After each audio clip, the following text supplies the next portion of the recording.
everybody, Josh Sigurdson, World Alternative Media here, and of course we're joined by author and economic analyst here. I'm John Sneisen, and we recently went into the Latvian bank ABLV and its cash versus deposit ratio. We're seeing a huge struggle coming out of there, and a lot of people commented, well, you know, who cares about Latvia? Why are you talking about the Latvian bank? What about the whole... It has everything to do with everything else in the world. This is a very big story that affects every single one of us, and it's important to make that point by going into the other cash versus deposit ratios out there that John has put together. We're not going to go over every one in the world, but if you think that what is currently happening with ABLV in Latvia is bad with the run on the bank and the bailout and all that, well, let's take a look at some other places in the world. John? Yeah, so we're gonna just quickly show you, like, what does a bank's, commercial bank's balance sheet look like in the first place. If you look at, for example, here it shows on the asset side, it shows cash, central bank reserves, and bonds, etc., as a part of assets. Then it shows, of course, loans made that the banks made to others. That is their assets. That is our liability. And then, of course, you have the customer deposits, which is a liability because they actually borrowed the money from you. Remember that, guys. They borrowed the money from you. Very important. Also, they have the shareholder equity, so people that have invested in them, in the actual share of the bank. Now, we're going to actually get down to what is important here.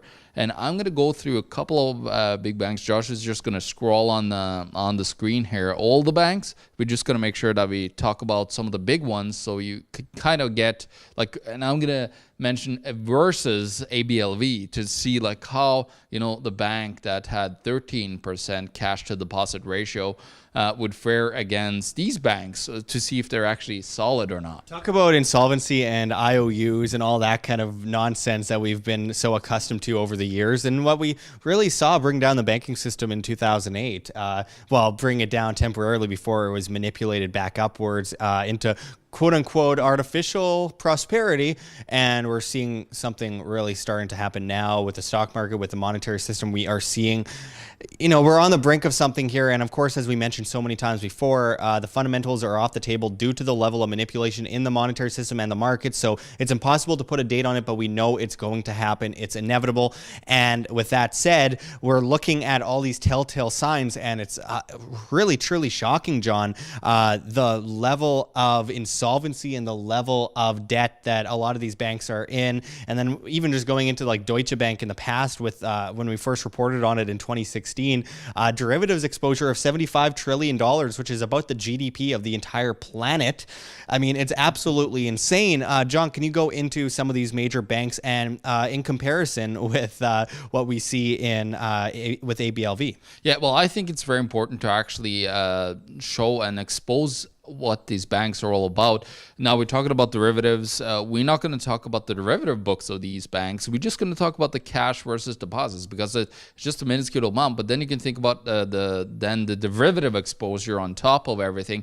So this is just the risk of, like, the depositors that I'm talking about and how easy it would be for them to get the cash out of the bank in case of an emergency, and see, like, how well would the banks fare. Now, we're going to look at JP Morgan first. So JP Morgan has a terrible ratio. The ABLV had 13%. Well, JP Morgan has about 1.74% in a ratio, cash versus deposit. So think about that.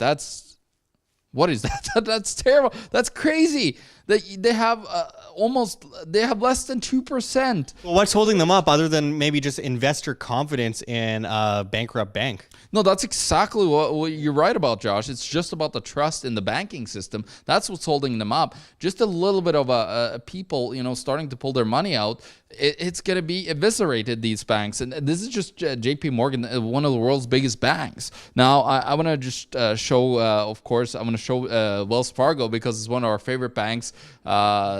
They were just recently out. Charlie Munger just recently came out and actually were saying that, oh yes, can you guys just start laying off of Wells Fargo and all, coming after it? Well, of course, he's one of the biggest. Him and his buddy Warren Buffett. Warren Buffett is the biggest shareholders in Wells Fargo, so of course they want everybody to lay off their terribly corrupt bank. Maybe they should be laying off the ice cream photo shoots. Probably the ice cream is making them, get a lot of toxicity into their brain and then destroying it completely. Of their value investment proposal that they had from the old days. Well, that's completely eviscerated. It's just a game of trust now. Note to self: put pictures of Warren Buffett licking ice cream on screen so people know what the hell I'm talking about. Anyway, go into Wells Fargo on their cash to deposit ratio. Well, it's very simple. The numbers are here.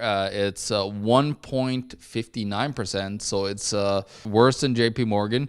Wells Fargo, so look at that, guys. All this kerfuffles with the deposits, of course, creating new bank accounts for people, creating the fake auto insurance, and a whole bunch of other wide array of things that Wells Fargo has been involved in. So 98.41% of the deposits are not covered, and that's absolutely insane.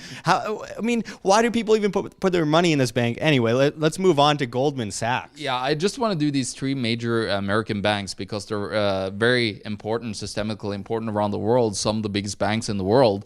And of course, Goldman Sachs is doing even worse than the two prior banks. They have 1.24% covered of all deposits in cash available. So that just shows you how of a high risk it is for these banks to actually being able to, survive during a crisis. We can talk about a lot of other banks, but I just want to have Josh scroll through all these banks so he could kind of see where they're at. I just wanted to show you the Greek bank here, Alpha Bank, which is, of course, in the terribly banking system of Greece, which is just under, they should have been bankrupt a long time ago, but they just continue,